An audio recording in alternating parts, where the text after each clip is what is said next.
All right, folks, imagine if we had this USC show that we do every week this time last year, or what about this time last football season? Snooze fest, right? No, not anymore. Even in May, even in June, USC football hot on the national scene at the forefront of college football discussions from coast to coast. We got Matt Zemek here, as we always do. He makes this show go. This is our 4th edition of USC Trojans Live. Leave those comments and questions there in the live chat. We will get to them. Matt, how's it going today? It's going well. And, hey, another week, another Pac-12 transfer addition to USC linebacker Carson Tabaracci added since our last show. So that's just yet another Pac-12 player. Travis Dye from Oregon, Austin Jones from Stanford, Brendan Rice from Colorado, Eric Gentry from Arizona State, on and on, Terrell Bynum from Washington, on and on and on and on. And now USC gets a Utah Ute, in addition, of course, to Keel McDonald, the running backs coach that Lincoln Riley poached from Kyle Whittingham's staff. So USC isn't just adding players and personnel, it's doing so from other Pac-12 programs. So people with a working knowledge base of the conference. I think that's very helpful, and I don't think that's happening by accident. Lincoln Riley definitely is a man with a plan. It's funny you say that and mention the latest edition, because I was checking out the comments to the channel just this morning, and it was funny how many people had both sides of the spectrum covered on the defensive side in regards to our commentary. Half the people generally saying, you guys are forgetting about the defense. The defense is no good, and you guys just keep talking about how great this team's going to be, and they can win the Pac-12, and the defense is awful. And then the other half of the people saying, why are you guys writing off the defense as awful? They haven't played a snap yet. Just because they were awful last year doesn't mean that they're going to be awful this year. So. Yeah, I mean, I could understand all the reactions. I think that one thing we can say is that, if there's a weak link on the defense, linebacker is not it. Like, that's where the portal additions are coming in fast and furious. Shane Lee, Romello Height, now Carson Tabaracci. So like USC has definitely beefed up its linebacker group. We know that the defensive line still lags behind and that there need to be more bodies up front. But linebacker, that's where USC has definitely had a lot of success getting bodies in, so that when the season starts, if there's an injury, if attrition becomes a factor, they will have reinforcements at the linebacker level. So, in terms of the broader look at the defense, I mean, the defensive line is an issue. And, last week on the Voice of College Football, we had Stanford play-by-play man Scott Rice, for people who missed him. And he said that, because USC is underdeveloped, both on the defensive line and in the secondary, that, you'll see Stanford try to throw the ball, most likely, exploit the Trojans down the field and try to score. More than trying to run clock. Now, that was an interesting point that Scott made from the Stanford vantage point about that Week 2 game. But, it was just unavoidable and undeniable that he focused in right away on, the key to that game being Stanford exploiting USC's defense. So you don't need to take it from me, people who are listening in to the Voice of College Football. You don't need to take it from Mark, even though he's a good one to take it from. But just listen to the Stanford play-by-play man. He immediately identified USC's defense as the weak point, that Stanford is going to have to score big to win that game. Stanford is not going to be able to beat USC 24-20. Stanford will need to ring up 38, 41, 45 to have a reasonable chance of winning that game. So if you think that we're being too pessimistic about USC's defense, hey, it's not just the insider view at USC. It's people throughout the Pac-12 conference. And Stanford wasn't even very good last year. And you have the Stanford play-by-play guy immediately identifying USC's defense as a weak link. That should tell you something, right? Like, it's not an Oregon insider, or even a UCLA insider. It's a Stanford insider. So again, it's not just us. This is a pervasive view. This is a widely acknowledged majority view, if not an absolute consensus. USC's defense, I'm not going to predict that USC's defense is going to be awful, but that's certainly going to be the weak link. It's certainly going to be the main point of vulnerability. It's certainly going to be the main pathway for opponents to gain any sort of leverage against USC, especially now that you have Jordan Addison and joining this offense, and USC's outlook on offense just keeps getting better and better by the week. If you're going to beat USC, you have to take care of that defense and exploit it the way teams were regularly able to do last year. Paul reminding us that Bryson Shaw comes in from the Ohio State Buckeyes as the third leading tackler on that defense, an underachieving but still very talented defense. He was pressed into duty for the Buckeyes, and there were plenty of critics out there, but he still finished third on the team in tackles. And also Eric Gentry, of course, the Arizona State player who's an edge outside linebacker hybrid type guy that, again, had a pretty impressive freshman season and only 9 or 10 games played for the Sun Devils. So it's a new defense. To a certain extent, that it's easy to make a causation type look at a lot of units, offense and defense, for other teams to say, okay, 8 starters back. They made these additions. They lost these guys. They should generally be in this range. For USC, we know that it was deplorable last year, but in many ways, it's just a new defense and obviously new direction to that defense as well, which may be the most important aspect of it. Absolutely. Like that is a source of optimism around USC. And we wrote a piece on that over the past week that, because the coaching under Clay Helton was so poor and because the results were so poor the last few seasons, it's easy to look at the larger whole of the USC defensive roster in the depth chart and say, hey, these guys don't amount to much. But you get the coaching of Lincoln Riley, you get the coaching of Alex Grinch, who definitely upgraded Oklahoma's defense a few notches from what it was under Mike Stoops. You get the improved coaching in, that immediately raises the floor for the defense. I mean, the rock bottom was UCLA hanging 62 on this defense. And so it's easy for those scars, the memories of that for a lot of USC fans to remain in place this year. But you're going to get better coaching. You're going to get better technique taught in practice. You're going to get better player development. So all of that should raise the floor for this defense. I think in the larger conversation about how bad is USC's defense going to be? Well, the strength of this team, but we've said in previous weeks here on the Voice of College Football that if USC can have an average defense, nothing great, but just not being terrible, being several notches better than awful, that is normally going to be good enough with this offense the Trojans have. And so is the good or bad dichotomy? Is this going to be a good defense, a bad defense? Is this going to be a strength or a weakness?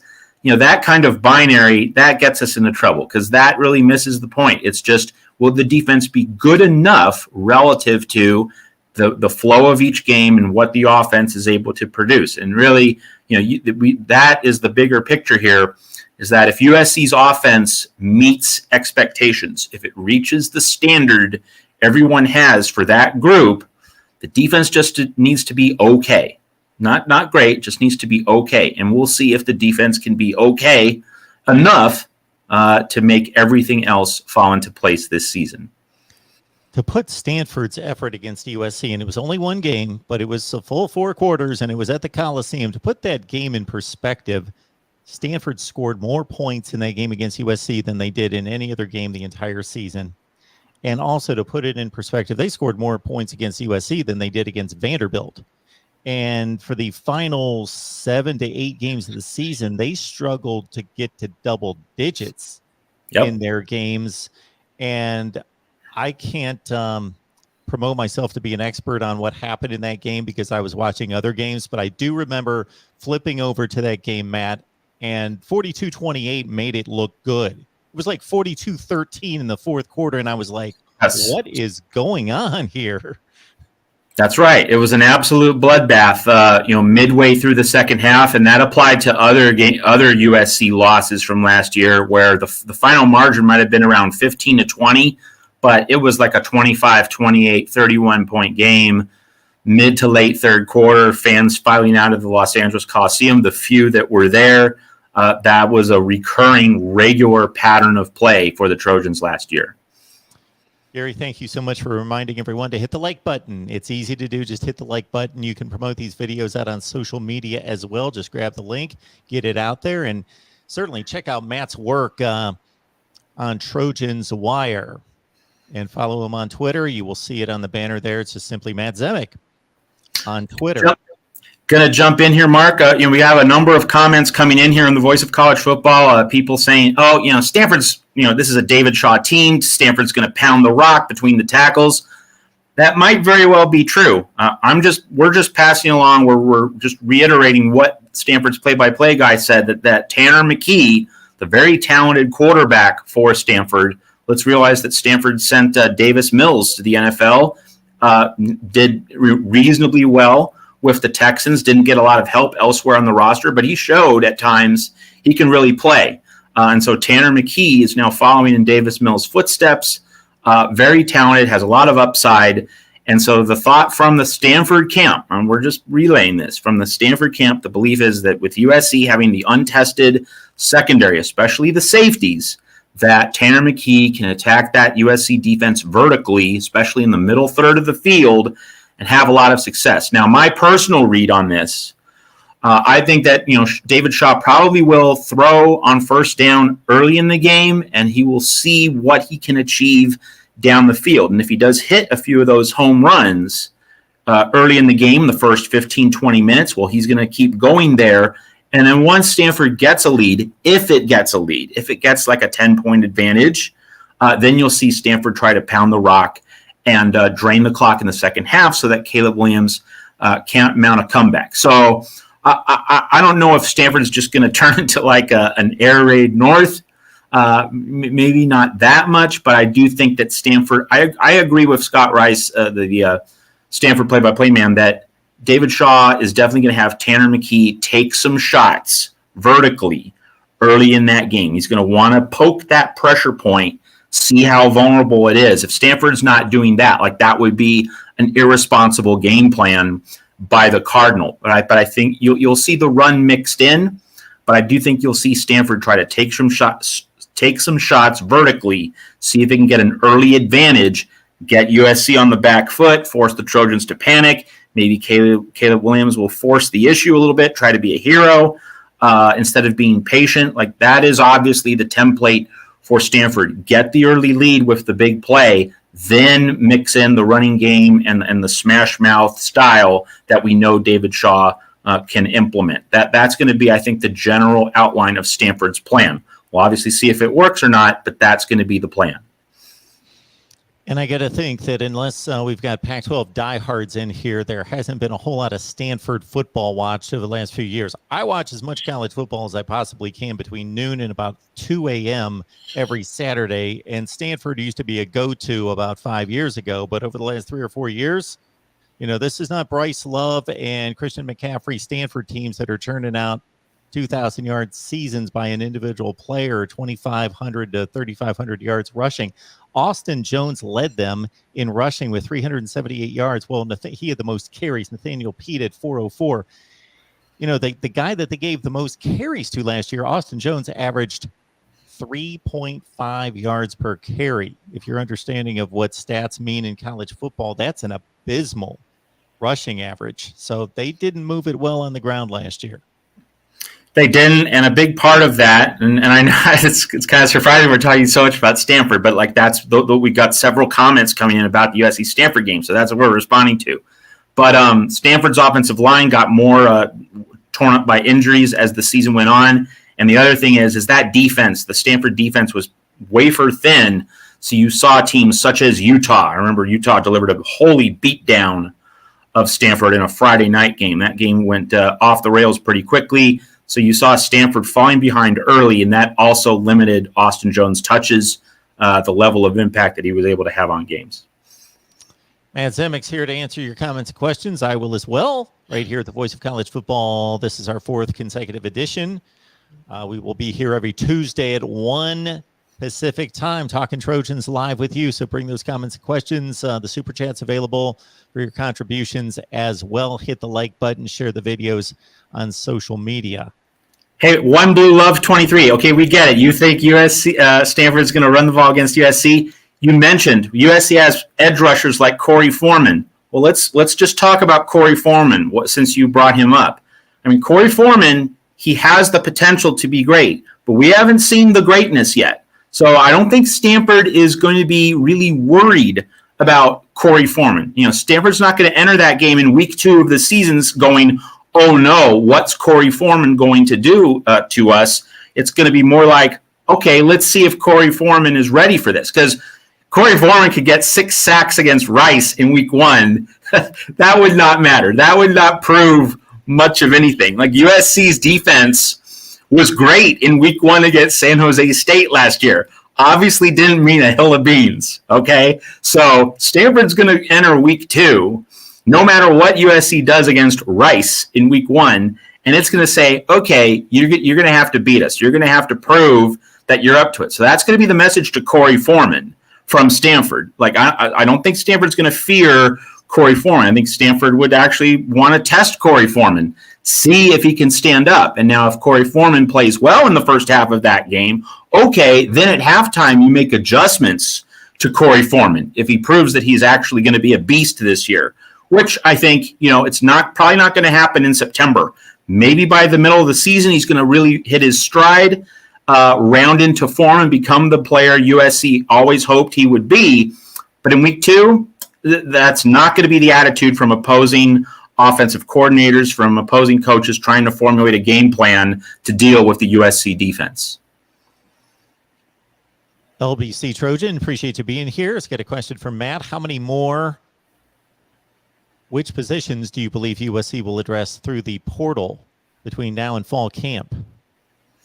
Good question. I think the main point of emphasis remains line play, offensive and defensive lines. And if you had to pick one of the two, it'd be defensive line. Defensive line remains the number one need in terms of a position group. Offensive line second. And then the reason why I put offensive line second is because the actual starting offensive line, the very top of the depth chart, that looks pretty good. Like the Trojans and their coaching staff, they like the starters they have on the offensive line, but they're thin. Now, Bobby Haskins of Virginia, this is a reminder here, he transferred from Virginia, was an excellent pass protector for Brennan Armstrong in the high-flying Cavaliers offense. He was not able to play in spring ball. He wasn't healthy enough, so like you didn't see him in the spring. Should be available for August camp, so you'll be able to get him in practices, get him up to speed in Lincoln Riley's system. So that's an important addition. But, we all know that USC whiffed in the Josh Connerly pursuit, and Connerly would have eaten up a lot of snaps had the Trojans brought him into the fold. So you have that acute need to get some bodies that are going to be able to eat up snaps so that you can rotate multiple layers of offensive linemen, especially in the early part of the season. Get them familiar with the offense. Make sure no guys aren't playing too much in the early September heat, et cetera, et cetera. So offensive line is still a very acute need, but not as much as the defensive line. But that would be second, and then the third need is still the secondary. And as we mentioned, the Stanford's play-by-play man thinks that the secondary is going to be where Stanford and David Shaw attack in week 2. So that's enough of a verdict, enough of a revelation, which should tell you that USC still needs to beef up that position. Especially at the safeties rather than the corners. The safeties in particular, that's where USC is also going to need to continue to make additions in the portal.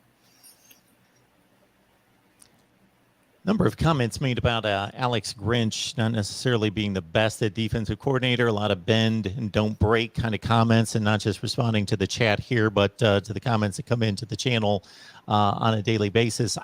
I'm going to give it a look in terms of defensive rankings, but off the top of my head, I'm pretty sure that if you track Alex Grinch at Washington State, first and foremost, that those defenses were ranking 105th in the nation before he arrived, and they quickly went to 70 to 50 and reached the top 30 in the country at Washington State. He went to Oklahoma, a similar trend, up from 100-ish in the country to top 30 type level. Points against and yardage per game. Yeah, so I mean, the Alex Grinch skepticism, it's just really curious because, like, folks, you watched Mike Stoops' defenses at Oklahoma. You saw what a tire fire that was. You saw what an absolute unmitigated disaster Oklahoma's defenses were. And so the real piece of perspective to bring here is that Alex Grinch inherited an unholy mess. Like, he wasn't going to recreate the 1985 Bears. Like, was that our expectation? If it was, it shouldn't be. All right. And so, so lifting a defense from like number 100, as Mark just said, to number 40, okay, doesn't sound very sexy. Like, you're not a top 20 defense. But first off, look at how low the floor was when Alex Grinch inherited those various situations at Washington State, at Oklahoma, now at USC. So, and the other point of all this is that he doesn't need to have a top 20 defense. If USC has like a number 50 defense, in the top, comfortably in the top half of the 130 team FBS. If USC is in the top 50, top 45, that should be good enough. That should be good enough to get this team where it wants to go. Now, of course, we can always allow for a statistical anomaly or an aberration where the 12-game average is good, but you give up 50 points twice and you lose a couple of 50 to 47 games and you don't make your goal. There might be a statistical aberration such as that. But on balance, if you were to tell me USC is going to be number 53 in the country in scoring defense this year, first off, would you take it? Yes, please. And that's the easy answer there. And second, will USC have a successful season? Yes, I think so. If USC is like in the low 50s, high 40s, that's, did you see USC last year on defense?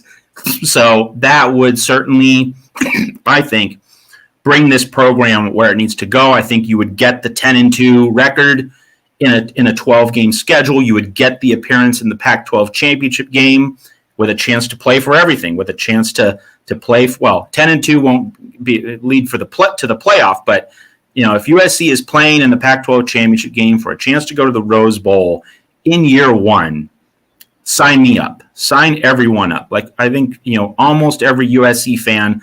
There might be a small sliver of fans who would hold out for, oh, well, I won't sign on the dotted line for that deal. I'd like to see if we can actually make the playoff. Fair enough. But most USC fans, if you told them they go 10-2 in the Pac-12 title game, playing for a spot in the Rose Bowl, yes, please. We've been in the wilderness way too long to get overly greedy about year one. We know that in year two, 2023, Lincoln's going to have this program rocking and rolling. He's going to address the depth concerns. He's going to bring in more of his guys. The thin elements of the roster that we're seeing this offseason, those problems might not be eliminated, but they're going to be severely reduced. So if it's 10-2 playing in the Pac-12 title game, yes. And if the defense is just, top 50, top 55, I'm pretty convinced that that's going to be good enough to get USC to that level. Matt, I'm going to play out two scenarios based on what you just stated. And I know what my answer typically is, but I think it's going to be different for this scenario. Let's say USC goes to the playoff and they just blow everyone's minds, or at least outside of the USC camp, to say, we go from 4-8 to a playoff, but the playoff result is really embarrassing. Let's say it's a 44-7 game against Alabama. Versus that 10-2 result, win a Pac-12 championship, go to the Rose Bowl, pull off an upset, or win a Rose Bowl game, finish 11-2, top 6-7 in the country. It's a good look. It's a feel good going into the offseason. Do you think it really matters, that narrative going into 2023? I don't. I think if you're USC, the bottom line is you want to achieve as much as possible. And if achieving at a high level means that you get to the playoff and Alabama just absolutely crushes you in a playoff semifinal, like, you're going to live with that. And I think the nuance here is that, if USC is losing by 30 to Alabama in a playoff semifinal in year 4 or 5, under Lincoln Riley, that's one thing. But in year one, like this is house money for USC if it gets to the playoff. Like no one will predict USC to beat Alabama or Ohio State in a playoff semifinal this year, just because of the roster concerns, just because of the inherent limitations that Lincoln Riley inherited from Clay Helton. USC's playing with house money. There would be no pressure on the Trojans. There's no sense of expectations. There's no sense of, a legacy is on the line or a reputation is on the line. None of that applies in year one if USC gets to the playoff. It's already a wild success if USC is somehow able to pull that off. So there would be no scars. There would be no scar tissue, no long-lasting collateral damage.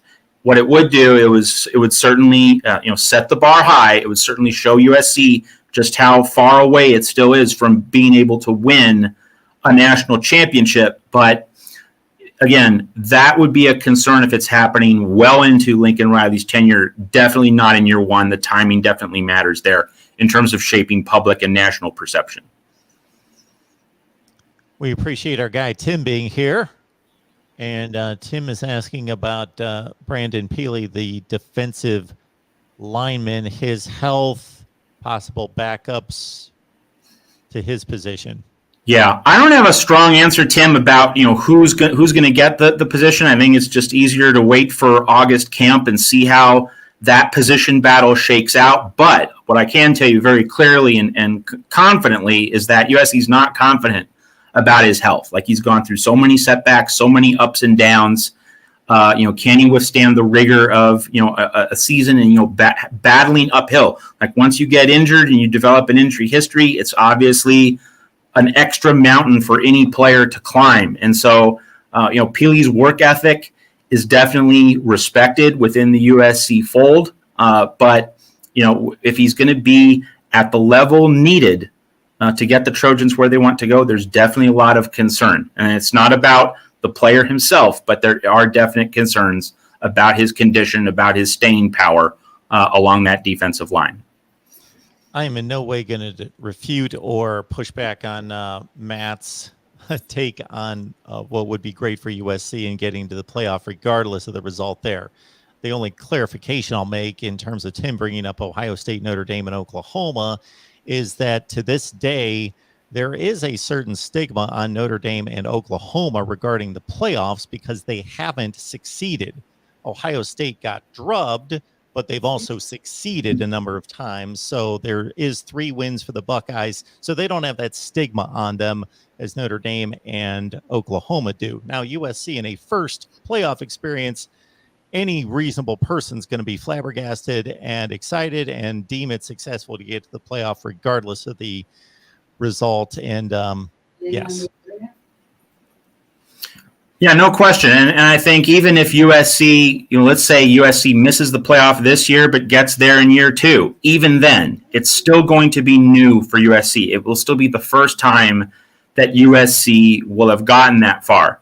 Now, I do think there's a sliding scale that, year 1, year 2, year 3, the same result is going to be perceived differently based on that timeline. But I do think that even if USC gets to the playoff next year, misses this year, gets there next year, I don't think the debate is going to change that much. The roster will probably will be deeper and therefore more ready to, deal with all the ins and outs of a possible playoff battle royale with Alabama or another titan of college football. But the one thing that would remain the same is that USC literally will have not been there before, never been in the college football playoff.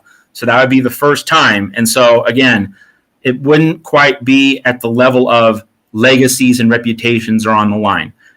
Lincoln Riley, that's the nuance. Lincoln Riley's been there before. USC hasn't been there before. So Lincoln Riley would catch a lot of heat if he got drubbed in a playoff semifinal. But in terms of USC and how that program responds, how the Trojans view themselves, getting to the playoff whenever it does happen, and I'm certainly confident that it will at some point in the next 3 years, that's going to be a moment of great euphoria and relief for the program. And of course, we have to realize that even if there's a playoff loss to Alabama by 20 points, just the fact of making the playoff again will tell lots of recruits across the country USC truly and fully is back. And the value of that, even with a loss to Alabama, like, Alabama's going to recruit at the level it expects as long as Nick Saban is there. So, like, that's not changing. That's a fixed reality. USC getting to the playoff is going to substantially boost the Trojans when that does, in fact, happen. Losing to Alabama really isn't going to erode that. And in fact, you will get the reality, certainly from some recruits. They're going to say, okay, USC's back, not as good as Alabama. Maybe I can be the recruit who represents the tipping point, who represents the guy who can put USC over the top. Now, what a legacy that would be for me as a recruit going to play for Lincoln Riley. So it's all good in terms of recruiting and the other long-term effects if we're talking about USC just making the playoff for that first time under Lincoln Riley. What happens in the playoff semifinal, even if the result is a bloodbath, all of that is very clearly secondary, peripheral, and off in the margins. The value of making that playoff is going to outweigh all the negatives, when that eventually happens at USC. And there is something appealing to a lot of athletes that can go somewhere and leave a legacy as opposed to being just part of the factory line at Alabama. And sure, you get your 2 national championship rings after 4 years, and that's phenomenal, and that says a lot, but you're no different than the last 15 years of athletes as opposed to you were the class that pushed USC back to greatness. You're going to stand out so much more for that. So much expansion talk, Matt, and much of it a bit ludicrous. But after some of the moves that have been made, we don't know what's ludicrous. And the Big Ten was, rumored by some to be going after USC, Oregon, or that to be inevitable. So Touchdown USC is asking, would USC consider leaving the Pac-12 for more media rights income? It's an interesting question, Touchdown USC, from the vantage point that, there are realignment rumors and whisperings behind the scenes even now, and the fact that college football did not agree on a long-term playoff plan, did not agree on that 12-team playoff. It leaves things up in the air for 2026, the first year after the current 12-year playoff deal expires, at the end of the 2025 season. So that uncertainty makes questions such as yours legitimate. Like, it is a legitimate uncertainty what the landscape's going to look like starting in 2026. I mean, no one saw Oklahoma and Texas to the SEC. No one saw that coming. That was an ambush move. So again, wondering if USC might wander off to the Big Ten, leave the Pac-12, maybe go independent. All valid questions. So I just want to address that part of your question first. It's a legitimate question just for anyone else who's skeptical about it. But now, having said that, I don't think USC is going to consider leaving the Pac-12. And the main explanation is that I think USC is in love with George Kliavkoff and his leadership, his guidance of the Pac-12. The fact that he has changed the format of the Pac-12 championship game to make sure it's the top 2 teams and it's not based on divisions anymore, that is just this big bouquet of roses and maybe rose bowls for the Trojans. It's a sign that George Kliavkoff wants to do everything he can to give USC football a bigger platform, to give USC football every chance of succeeding. Like, that is a USC-friendly move. And we did not see USC-friendly moves in 12 years under Larry Scott. Larry Scott was the guy who would have USC play on a Friday night in Pullman at Washington State, 6 days after playing Texas on national television in prime time. Larry Scott set up USC to fail. George Kliavkoff is setting up USC to succeed. So, Kliavkoff is pure gold right now at Heritage Hall in Los Angeles. USC fans love his leadership. They love that he gets it. Finally, a Pac-12 commissioner who gets it and understands that USC football needs to be given every chance of succeeding. So if that's the main reason that USC is not going to consider leaving the Pac-12. Now, last summer, when George Kliavkoff was new on the job, he took over July 1st of 2021. Everyone was waiting, watching. Who is this guy? He was an outsider candidate. Very unexpected hire. Didn't know what his leadership style was going to be like. He has checked all the boxes. He's gotten the highest marks. USC fans have a Pac-12 commissioner they can trust. They're not leaving the conference with George Kliavkoff on board.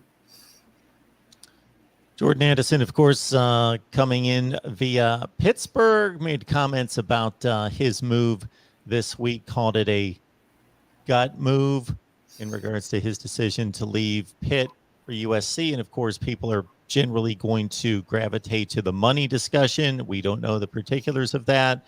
Take that out of it, and it still makes all the sense in the world for him to leave Pitt, minus Kenny Pickett, with an unproven backup battling Keaton Slovis, who's probably going to win the job, but certainly wasn't nearly the quarterback the last 2 years that he was in 2019, versus going to USC under one of the best play callers in college football, and also Caleb Williams, who's considered a top 3 to 5 quarterback in the country. Absolutely. And, it was interesting that, some people in the media, especially from Pittsburgh, felt that, why is, that Jordan Addison is not even getting a fresh start at USC. Like they're couching it in terms of, well, he's going to be a mercenary for a year. So he's not really getting a new orientation in his career, but it's definitely a fresh start. You get to play for Lincoln Riley, you get to play with Caleb Williams. And the other thing, as you mentioned, Kenny Pickett leaving, it does mean that Pittsburgh's situation this year is new. And there were other coaching changes on Pittsburgh's offensive staff. So that was another reason why Jordan Addison moved. That was part of the calculus in terms of why he left. So yeah, Frank Cignetti was offensive coordinator for Boston College last season. So he's now the offensive coordinator at Pitt. So there's a change at both quarterback and offensive coordinator. Hey, come on. Let's just do the math here. It's not that hard. Of course, Addison would think about leaving if he's losing both his offensive coordinator and his quarterback in the same season. That's not a very complicated equation to handle. Absolutely. And Mark Whipple, who was there at Pitt from 2019 through 21, one of the best in the business. He's gone to Nebraska now with Casey Thompson and company, and he had lifted that Pitt offense, which prior to his entry to Pitt was the most rushing attempt team in the nation outside of military academies, and he completely revamped that offense, and with the likes of Jordan Addison and Kenny Pickett. But Whipple gone, and Cignetti not nearly as accomplished. So it just makes total sense for Jordan Addison, regardless of what the financial situation is. Yeah, believe it or not, there are factors other than money, and influencing decisions. and for a football player, is there any bigger decision than hey, I want an elite quarterback throwing passes to me. I want an elite play caller calling plays for me. That's pretty bread and butter. That's pretty central to any wide receiver's thought process in terms of where he wants to play in a given season. It's a good point brought up by LBC Trojan again concerning the allegations made by Pat Narduzzi. If you go public and make those type of accusations, you better have proof. And I would think that we would have heard something if he was able to offer any. Yes, and the other point that's worth bringing up here, LBC Trojan, is that, as we noted several weeks ago here on the Voice of College Football, there's an interview on SiriusXM radio from early February in which Pat Narduzzi very directly said, or claimed at least, that Notre Dame tried to make a run at Kenny Pickett in the transfer portal. And having made that claim, now I'm not litigating whether Narduzzi is correct about that. That's secondary. Whether he's accurate in claiming that Notre Dame made a run at Kenny Pickett, that doesn't matter. What matters is that if you're going to make that claim that Notre Dame did make a run at Kenny Pickett, as Narduzzi did in that radio interview, and you can find it in our Trojans Wire archives, then Brian Kelly is responsible for that, okay? Because like he runs the show at Notre Dame, he runs that football program. If you claim that Notre Dame made a run at Kenny Pickett, Brian Kelly is responsible. Narduzzi did not castigate Brian Kelly for making a run at Kenny Pickett. So there's a double standard there, and it's obvious, and no Pitt fan can argue to the contrary, all right? So if Brian Kelly was responsible for making a run at Kenny Pickett, and Lincoln Riley's responsible for making a run at Jordan Addison. So you can't let Brian Kelly off the hook and then say Lincoln Riley is, tampering. All right, those don't square. They are not congruent arguments. They can't hold up together. Either they're both coaches are responsible, or neither one is. So Pat Narduzzi, again, I know that he's trying to stick up for his program, stick up for his players, stick up for Pitt football and the brand that he's built. He's done a good job. I mean, he made the Peach Bowl, won the ACC. He's doing a good job. So full credit to him for the work he's doing. He obviously wants to continue that, but you can't let Brian Kelly off the hook and then just excoriate Lincoln Riley. Unfair, unprincipled, double standard. You just can't do that. So that's the thing, really, more than anything else, that Pat Narduzzi has to answer for. Like if he said tomorrow, you know what, I actually should hold Brian Kelly responsible for making a run at Kenny Pickett, and I hold him just as responsible as Lincoln Riley. USC fans might not like that, but it would at least be consistent, and it would at least be honest. But you can't play the double standards the way Narduzzi has with Brian Kelly at Notre Dame and with Lincoln Riley at USC to this point. You just can't. He's clearly in the wrong on that. Matt, I was alerted to a Twitter feed the other day where the top 10 programs in the country were being bandied about for the 21st century. I believe that was initiated by Josh Pate from 247 Sports. I jumped on that, had my thoughts, of course, and then we did a show. I didn't want to just duplicate that, even though that's not a unique topic. Certainly, we've covered that on the Voice of College Football a number of times in various increments. But where do you think USC places because of the Pete Carroll dominance transitioning to the Clay Helton? And, of course, there were coaches in between, but Clay Helton mediocrity for the last 4 or 5 years, where USC would rank in the 21st century? Yeah, it's a fascinating point because it brings up the whole discussion of, would you take 8 great years if that meant 12 horrible years are part of a 20-year sequence, a 20-year chunk of time? Very interesting question because, 12 years in the wilderness minus 2016 and 2017, I mean, that's a long time to be mediocre for a program with USC standards. But the halcyon days, the golden times of the Pete Carroll dynasty, 2002 through 2008, like 7 straight years of supreme riches, being at the very top tier of the sport, that's something that not many schools have had. I mean, that is, that was and is, the Alabama, Clemson, Ohio State standard of just repeated annual top tier excellence. So you obviously put those 3 programs, also obviously LSU as well.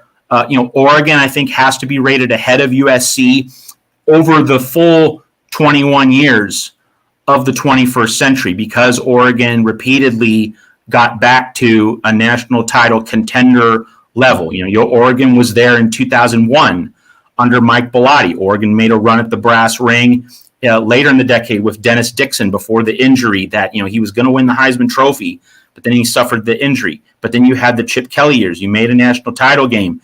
Then you had Mark Helfrich, with Marcus Mariota making a national title game. And then you had Oregon winning the Rose Bowl, just a couple years ago and playing in Pac-12 championship games. So I do think that, USC being mediocre to bad for over a decade, yeah, that does put the Trojans slightly behind Oregon all told. Now, people will say, quite understandably, quite legitimately, hey, USC, won a couple national championship games. So that should put USC ahead of Oregon. But, at what point does being bad for a long time cancel that out? And I do think USC fans would agree with me in saying that you need to be there every year. You need to be there all the time. So USC, is dramatic fall from grace. I think that has to count for something. Now, one thing to point out here is that in a 20-year sequence, USC was, amazing for 7 or 8 of them and not very good in 12. I think, for USC fans who understandably think that, it's crazy pants to put Oregon ahead of USC, I would say that if USC had been bad for like 6 or 7 years instead of 12, that changes things. But USC being bad for over a decade while Oregon continued to be at a high level, I think that matters. I think that matters. And I think to hear your response. The other point here is just that Oregon's done what it has done under several coaches, and USC just had Pete Carroll. So if you're talking about strength of a program, quality of a program, depth of a program, durability of a program, I mean, I'm just speaking as how I perceive this. I'd like to be there almost every year, as Oregon has been throughout the past 21 years. Oregon stepped in a ditch a couple of times, but Oregon has been consistently, there every 3 or 4 years. You've seen Oregon be at or near the national championship Rose Bowl standard. And I think USC being out of that mix for over a decade, as opposed to just 5 or 6 years, that has some influence in the discussion. Obviously, USC at its peak and having those national titles, that's really valuable. But over a 20-year period of time, who do we say is better? Well, Oregon's been better for a lot more of those 20 years. So that's the counterbalance. No one's questioning that USC at its best trumps anything that Oregon ever did at its height. And USC did get the brass ring, not arguing that. But over a 20-year period, that's the discussion, and that has to be wrestled with. Because if we say USC's been better over a 20-year period, that's the nuance here. Then that means that the past decade doesn't count, and I don't think that's what the discussion is inviting. I know you need to go, Matt. I will close out this portion with this comment. So I'm a bit surprised that you're going with Oregon over USC.